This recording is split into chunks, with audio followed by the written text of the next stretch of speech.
मित्र नमस्कार. अलीकडच्या काळात राजकीय नेते हे विकास या गोष्टीपासूनच लांब चाललेत. कुणी मिमिक्री करून पोट भरतं, कुणी आरोपांना प्रत्यारोप करून पोट भरतं, कुणी एक नवा मुद्दा उपस्थित करून पोट भरतं. पण त्याच्यातून आउटपुट काय निघतं तर शून्य. हे नेते अलीकडे त्यांचा अपमान म्हणजे महापुरुषाचा अपमान, त्यांचा अपमान म्हणजे महाराष्ट्राचा अपमान असं सांगून मोकळे होतात. आता ह्यांच्या मागे महाराष्ट्र किती उभा आहे हे आम्हाला काय सांगण्याची गरज नाही.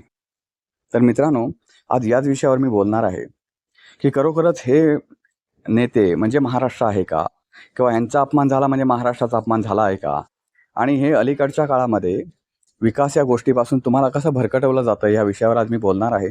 तर व्हिडिओ कुठेही स्किप न करता शेवटपर्यंत पाहायला विसरू नका. मित्र नमस्कार, तुम्ही पाहताय विचारमोती. मित्र, 2 दिवसांपूर्वी मुख्यमंत्री देवेंद्र फडणवीस यांनी राज ठाकरे यांच्या एका आरोपाला उत्तर देताना असं सांगितलं होतं, म्हणजे राज ठाकरे यांनी कुठल्या कामात किती भ्रष्टाचार झाला आहे हे काढलं. त्याला उत्तर देताना फडणवीस म्हणाले की कुठे 6,000 कोटीचा भ्रष्टाचार झाला, कुठे 60,000 कोटींचा भ्रष्टाचार झाला, असं अनेक आरोप सरकारवर काही मिमिक्री आर्टिस्ट करतायत. तर हा माझा अपमान नाही, तर हा अख्ख्या महाराष्ट्राचा अपमान आहे. तर हे सांगण्याची अलीकडे फॅशन आलेली आहे. हे देवेंद्र फडणवीसांचं वाक्य हे काय पहिलं वाक्य नाही. यापूर्वी संजय राऊत, उद्धव ठाकरे, आदित्य ठाकरे यांनी सुद्धा असं म्हटलेलं आहे की आमचा अपमान म्हणजे हा माझा अपमान नाही, हा महाराष्ट्राचा अपमान आहे. अरे, या सर्व नेत्यांना माझं सांगणं आहे, तुम्ही म्हणजे महाराष्ट्र असं जे समजता, तर तुम्ही स्वतःला काय महापुरुष समजता का? तुम्ही एक नेते आहात, ज्या नेत्याला हृदयामध्ये सुद्धा स्थान नाही, त्यामुळे तुम्ही विरोधी पक्षात बसलाय. आणि देवेंद्र फडणवीसांबद्दल जर बोलायचं झालं तर ते ह्याचे आमदार पळव, त्याचे आमदार पळव, रेडीमेड सगळं घ्यायचं, म्हणजे रेस्टॉरंटमधून रेडीमेड जेवण मागवायचं आणि मी जेवण केलं म्हणून सांगायचं. तशी गोष्ट फडणवीसांची झाली. ह्याचे आमदार घे, त्याचे आमदार घे, आणि स्वतःच्या बळावर जेव्हा आमदार आणावेसे वाटतात तेव्हा काय म्हणतात, ते 1,500 रुपये नावानं लाडकी बहीण योजना काढ, लाडका भाऊ योजना काढ, आणि ती लाच सरकार तिजोरीतून भरायची, लोकांना द्यायची, आणि स्वबळावर आम्ही निवडून आलो अशा वल्गना करायच्या. लाच देऊन आणि घेऊन जर तुमचं सरकार बसत असेल तर त्या सरकारचा काडी मात्र सुद्धा, त्याच्यामध्ये तुमचा रोल काडी मात्राचा सुद्धा नाही. आणि तुमचा अपमान हा महाराष्ट्राचा अपमान, हे सर्व या नेत्यांनी विसरून जायला पाहिजे. ज्या महाराष्ट्रात महापुरुष, संत मंडळी सुद्धा जाती धर्मानुसार वाटले गेलेले आहेत, ते तुमचा अपमान कुठे लावून राहिला. पण आपलं काहीतरी बोलायचं म्हणून बोललं जातं. आता तुम्ही उद्धव ठाकरे, आदित्य ठाकरे, संजय राऊत यांच्याविषयी हेच आहे. त्यांनी सुद्धा अनेक वेळा असं म्हटलेलं आहे की महाराष्ट्र हे सहन करणार नाही, महाराष्ट्र ते सहन कर, महाराष्ट्र गप्पपणे झोपलेला आहे. काय झोपेतून तुम्ही त्याला उठवू नका महाराष्ट्राला.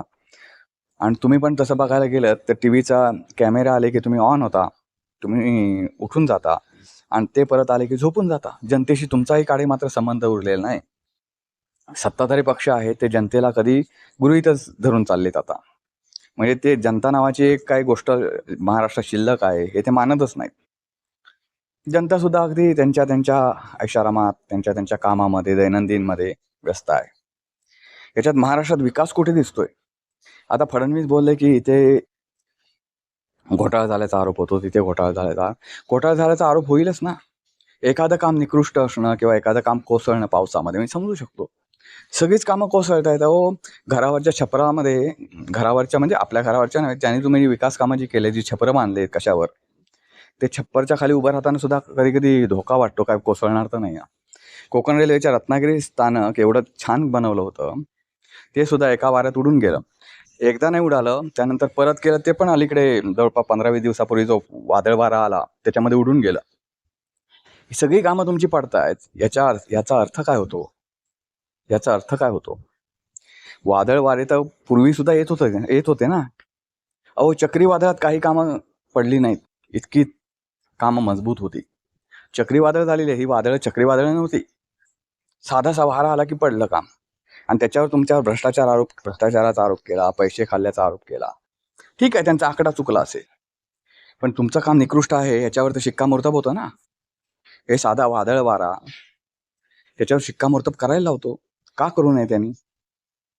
आणि आरोप केला, तुम्ही सुद्धा आरोप करीत होतात ना त्यावेळी. ठीक आहे, तुम्ही जेव्हा विरोधी पक्षात होतात तेव्हा तुमच्याकडे प्रचंड ताकद नव्हती, त्यामुळे तुमचा मोर्चा ताकदीचा निघाला नाही. तुमचा काय म्हणतात ते तुमची आंदोलनं मोठी झाली नाही.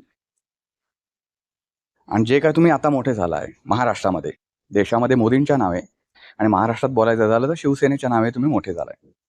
आज सुद्धा तुम्ही युतीशिवाय निवडून दाखवा. युतीचा जे 2 पक्ष आहेत, विशेष करून शिंदे सेना, त्याला बाजूला करा. तुम्ही निवडून येऊन दाखवा. तुम्ही निवडून येता का बघा. आणि मग महाराष्ट्र हे करणार नाही, महाराष्ट्र अपमान सहन करणार नाही वगैरे जे काही वल्गना करताना, त्या कोशातून आता बाहेर पडा. तुमच्याकडे तुमची जी ताकद आहे, जी सरकार म्हणून तुमच्याकडे जी ताकद आहे, ती तुमची ओरिजिनल ताकद नाही आहे. हे पुन्हा पुन्हा लक्षात ठेवा. आणि कुठे जर तुम्ही वर उडत असाल, हवेमध्ये असाल, तर खाली या. मित्रांनो, तुम्ही बघताय की अलीकडच्या काळात राजकीय नेत्यांच्या जे सभा होतात, त्या सभामध्ये विकासावर कोणी बोलतच नाही.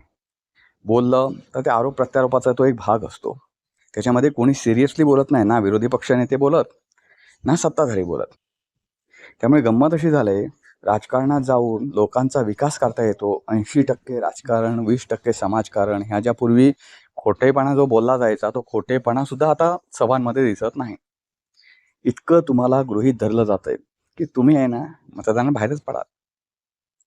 आता तुम्ही नवीन मतदार पुनरीक्षण कार्यक्रम आलाय, त्याच्यामध्ये म्हणे तुम्ही जर पुनरीक्षण कार्यक्रमात सहभागी झाला नाही, तुम्ही परत रिचेकिंग केलं नाही तुमच्या नावाचं वगैरे, तर तुमचं नावच मतदार यादीतून बाद होणार आहे.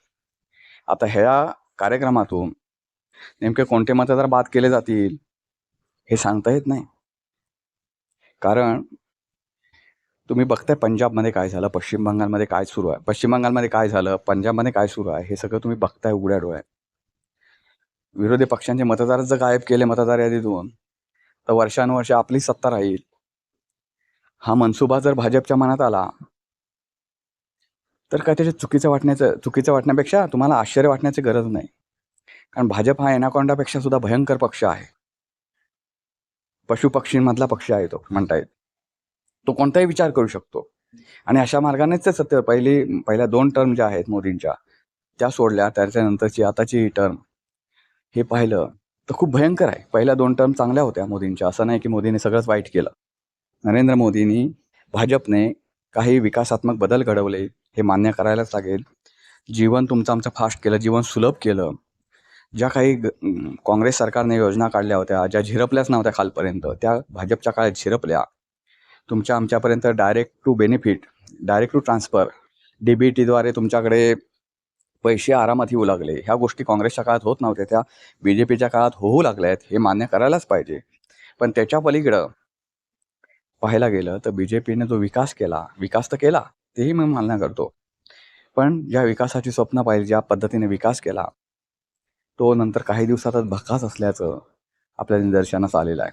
मेट्रोची अवस्था बघा ना, गेल्या वर्षी मेट्रो स्टेशनमध्ये पाणी भरतं आणि तिथली वाहतूक ठप्प होते. कधी मेट्रो स्टेशनच्या म्हणजे आतल्या भागाला पाणी भरतं, रुळावरचं पाणी रेल्वेच्या इथे भरतं.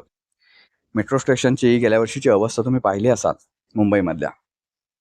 ही सगळं पाहिलं तर आता ड्रेनेज व्यवस्था नाही मुंबईमध्ये, आणि तिथे आपण जर एक एक एक एक एक एक अशी विकास कामं करायला लागलो की आहे ते ते थोडंफार ड्रेनेज व्यवस्था आहे, ती सुद्धा आपण काय म्हणतात ती डॅमेज करायला गेलो, तर भविष्यात काय होईल मुंबईचं?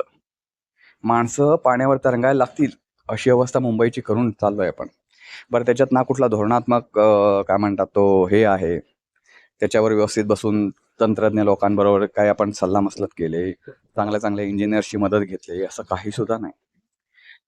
आम्हाला वाटलं इथून मेट्रो धावली पाहिजे, तर तिथे चला, मला आलं तर दोघा चौघांना कामाला लावलं, कुठल्या तरी कंपनीला कॉन्ट्रॅक्ट दिलं, काम झालं. तिथे आपण एखाद्या विकासात्मक कार्यक्रम केला, विकासात्मक बदल करायचा म्हटला, तर तिथे नैसर्गिक गोष्टी, ड्रेनेज व्यवस्था किंवा पावसाळ्यात होणारी अवस्था, ह्याचे किती भीषणता येईल ह्याचा सर अंदाज घ्यायला पाहिजे.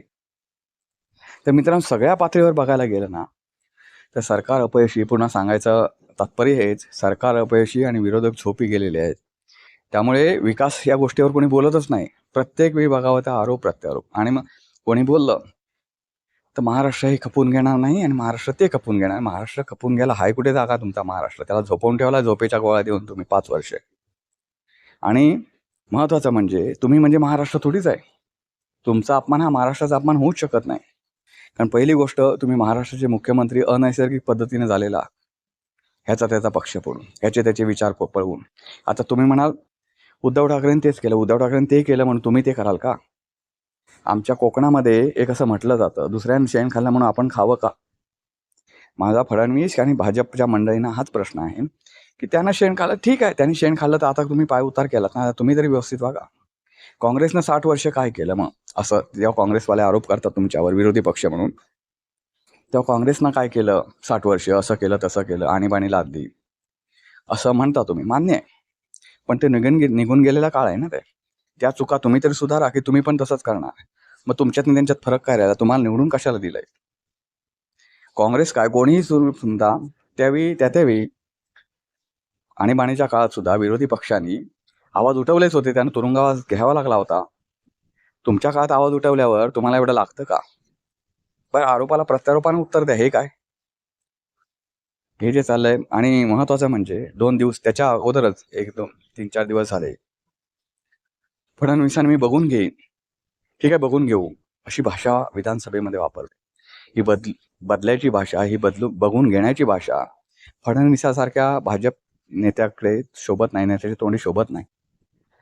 मला असं वाटतं की इतक्या वर्षात फडणवीसांवर अनेक आरोप झाले असते, पण त्यांची जीभ घसरली, ते खूप काही वाईट साईड बोलले, त्यांच्या तोंडामध्ये शिवी आली, असं कधी ऐकलेलं नव्हतं.